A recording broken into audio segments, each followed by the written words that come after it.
specifically in College Philippines. At today, may interview tayong students na finally na visa approved na, at yan ay walang iba kundi si Michael.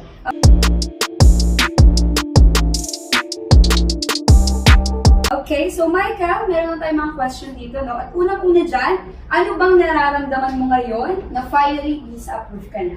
Happy and excited. Excited na pumuntang Canada si Michael. So ngayon naman, ano bang mga preparations mo para sa iyong upcoming departure? Na-complete lahat ng documents ko, walang may iwan dito na importante. So nagpa-family bonding din muna, no? Para at least before umalis ay ano na, ready na talaga. So next question, why did you choose Canada? Ano bang meron si Canada? Opportunities compared sa Philippines, medyo mataas sa opportunities and madaming choices. Okay, good choice naman talaga. So for the fourth question, what are the things that you considered before pursuing this program in Canada? Madami bang benefits compared sa funds.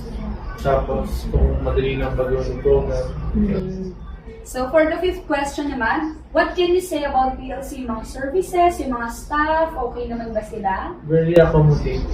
So wala namang hassle when it comes sa process po. So for the last question, ano bang advice yung mabibigay natin sa mga students na gusto rin study abroad, especially in Canada?